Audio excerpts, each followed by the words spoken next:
Residents in every U.S. county are expected to have at least one insurer to buy coverage from on Obamacare's exchange when open enrollment starts in November, but several difficult decisions lie ahead for customers, particularly those who will not receive any help paying for their premiums.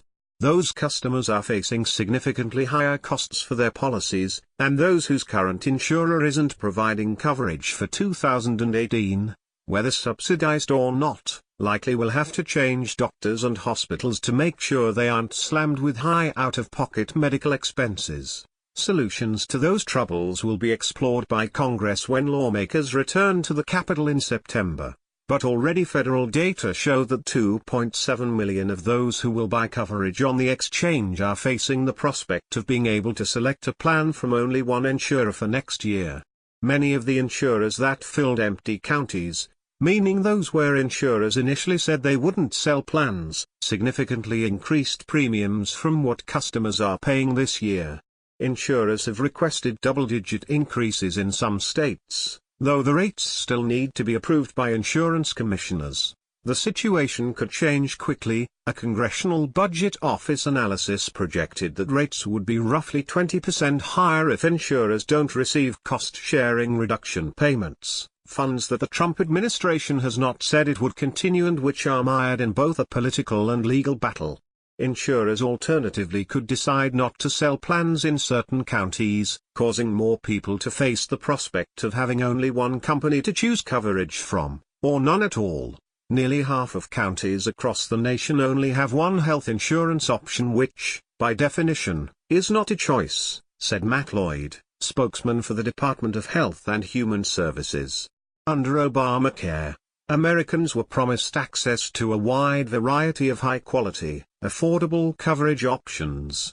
Obamacare has failed to deliver, an unfortunate reality for the American people who are required to buy Washington-approved health insurance or pay a fine. For most customers who buy coverage on the exchange, roughly 9 million people, the increases will not make a difference to their pocketbooks because the federal government contributes subsidies to pay for their premiums.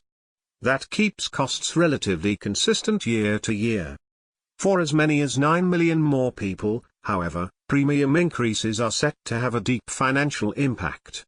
The cutoff for when people have to pay full price is at a gross income of $48,240 a year for an individual and $98,400 for a family of four. Some options exist for people who are close to the threshold. If they are self-employed and have some control over their income, they can try to make a little less to take home more money at the end of the day. They also can deduct certain expenses so that their gross income would qualify them for subsidies, or they can choose a different health plan level. But for many, the costs are becoming difficult to stomach. For Carol Ray, 62, who lives in Arizona and whose gross income is $70,000 a year, premiums that she pays this year doubled to $1,182.78 a month. The bronze level plan carries a $6,500 deductible for an individual or $13,100 for her and her husband. The Washington Examiner verified the charges. "I can write the check for it, so I guess you could say it's affordable," Ray said. "What I vacillate on is whether it's reasonable. I'm not of unlimited funding. At some point, I have to be pretty careful about what I'm spending."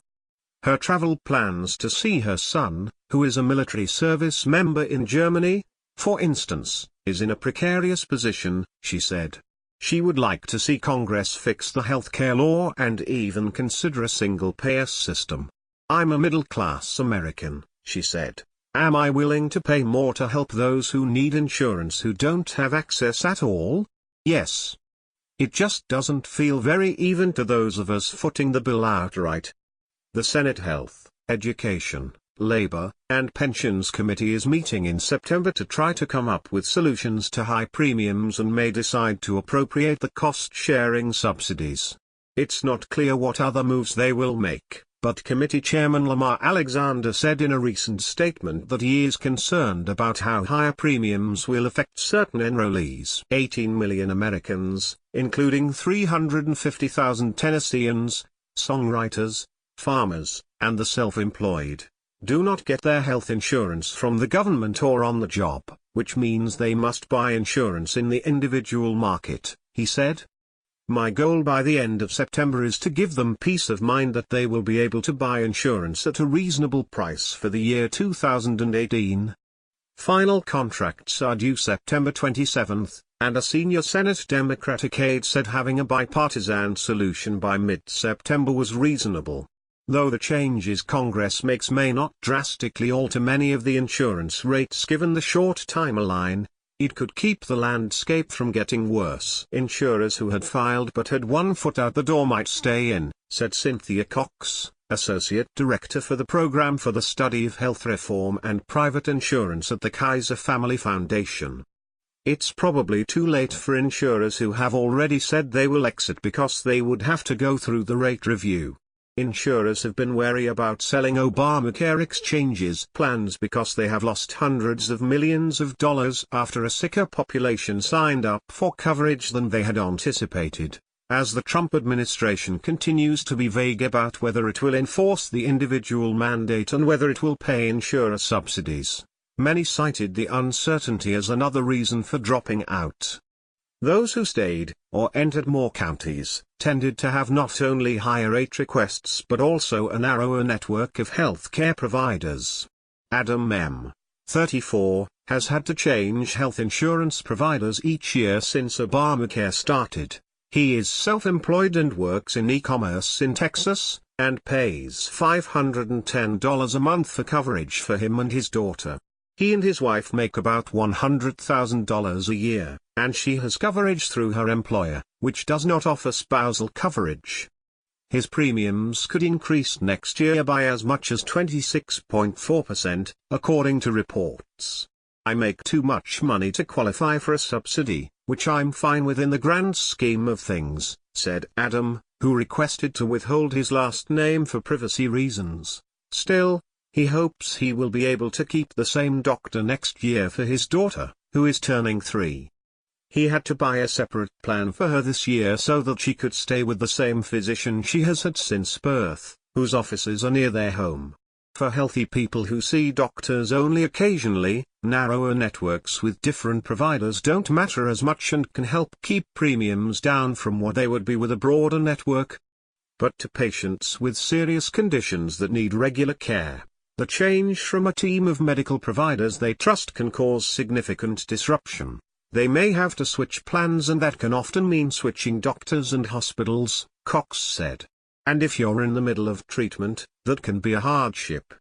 The parents of Jason, 31, who asked to withhold his last name to protect their privacy, had to buy a more expensive healthcare plan, of $150 more a month, to keep coverage for his mother's oncologist, whom she had been seeing once a year because she had ovarian cancer.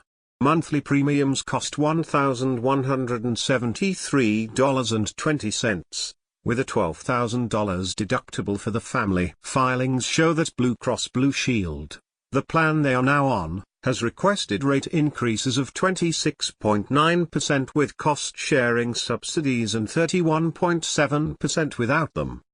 The family owns a home-building business where they earn roughly $80,000.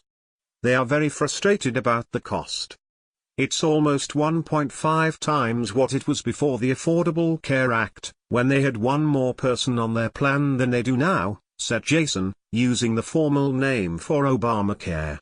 Ray had to change plans this year after her insurer stopped selling plans in Arizona and the only doctor in her network was 40 miles away. I can't say there is very good continuity of health, she said. I'm in very good health. If I were not, it would have been pretty disruptive. Still, she said she knows that her husband, who has cancer, would be uninsurable without Obamacare, which prohibits discrimination against people with pre-existing illnesses. He currently receives additional coverage under Medicare for disability. If I gamble, they would take our home and anything else. I would go bankrupt. And that's why we have the Affordable Care Act, she said. I'm unwilling to play that gamble.